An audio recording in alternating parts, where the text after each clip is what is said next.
Awesome. And welcome back to Capital 10X. I'm here with Jim McCormick from Ignite. Thank you for coming on the show, Jim. My pleasure. So why don't we start by telling our viewers a little bit about Ignite for those who don't know.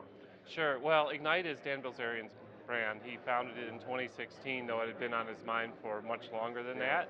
And Dan is, he's tenacious, and this is his baby. So the brand itself started really as a cannabis brand, but we've seen it evolve into much more in terms of different product lines like CBD and then other lines. So even though we started maybe as a cannabis brand, we're much more than that today. So yeah, why don't you tell me a little bit, there seems to be a lot of changes, a lot of positive changes coming up.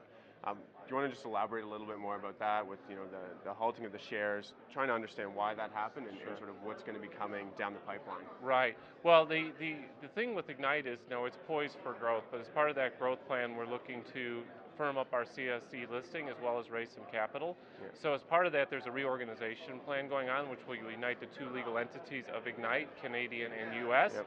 The company will reemerge. Hopefully, our intention is in the middle of May as a freely trading company on the CSE and under the ticker BILZ. Yep. And this is part of our long-term growth strategy to fund the company and take it to the next level. Yeah, absolutely. And so with some of that capital and you're talking about funding the company, what are some of those plans? Well, really, as you build out a consumer goods company, the need that you need the most is fuel and working capital and building inventory. Cash is king, right? Yeah, and absolutely. building out our leadership team. So that's the primary use. Probably 2/3 of those use of funds would be in terms of working capital. The rest would be as you do strategic partnerships and joint ventures. There's cash injections and things. It's kind of pseudo acquisitions, if you will, or M&A into the joint ventures. So we want to just be able to act on those opportunities when they come along. So that would be really the other, as well as ongoing costs of the company. Yeah, absolutely, awesome. And so, one of the things that someone might look at Ignite and think is, it's just Dan, and there's not much substance behind it. And it's certainly something I thought out of the gate. But then when you look a little bit closer, not quite the case. So do you want to elaborate a little bit more on the leadership team behind it? Because obviously you can't just have a big name and actually operate a fully integrated cannabis company. No, for sure. Look, cannabis industry is no different than any other consumer goods industry. You have to make great products, you have to get them into distribution, you have to meet the consumer's needs. So Dan is the visionary, the company is very involved in product development, et cetera, but really I've been brought on board based on my 20 plus years of consumer goods experience, including in the tobacco industry, which is a very similar model in some respects to cannabis and in our consumer goods products.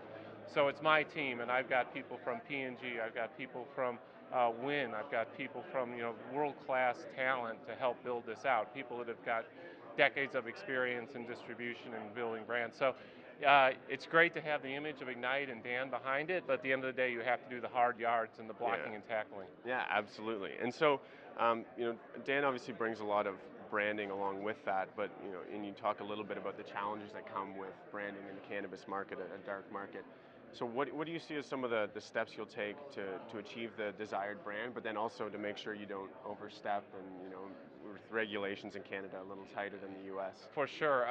We're very sensitive to regulation and we want to abide by all the regulatory rules, but we do have an inherent advantage in terms of Dan's following on Instagram and social media, and that's something that we want to use around the Ignite brand itself. Of course, we're going to be very sensitive to cannabis and promotion there, and we don't have to, because under the Ignite flag, we'll fly all of our different product lines.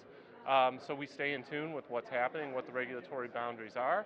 But at the same time, Dan's built this following and people understand who he is. And for us, Ignite, yes, is a reflection today, really, of Dan, but we see the Ignite brand taking on a life of its own over time and moving away from just a one person, even though it's his baby, we see it being much more than just being Dan.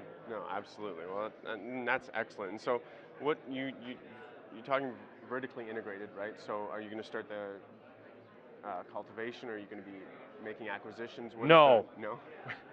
No, our model is really an asset light model. So, I can't grow anything. You don't want me growing anything. I'm not an expert in it. So we leave that to our business partner experts. Our expertise is in developing the brand and really the secondary supply chain. So understanding the consumer, doing distribution, working at the point of sale, that's what we're really good at, and that's what we'll focus on. So we really have no intention to vertically integrate because we leave that to people that are better at it than us. Yeah, absolutely, because in product is king in this one. in this industry as well, right? You can't just have some random flower; it has to actually smoke well. And so, what are you going to be, what are you going to be focusing on for your products and making sure? I mean, everyone talks premium, but what are you going to actually do to make sure that people enjoy the product that they're getting? Well, a couple things. First of all, I think the industry has a lot of work to do in terms of consumer insights and really understanding what the consumer wants, albeit a flower product. We'll have vape in Canada soon enough, and really understanding, what they want. That's the first thing. Second thing is, we only partner with the best producers. So, everyone talks fine quality. So we have not only the standards of the states that are imposed, but the partners that have best practices in terms of development. And then we have our own internal control people that also assure that the proper SOPs are in place. So it's really like a triple check on quality.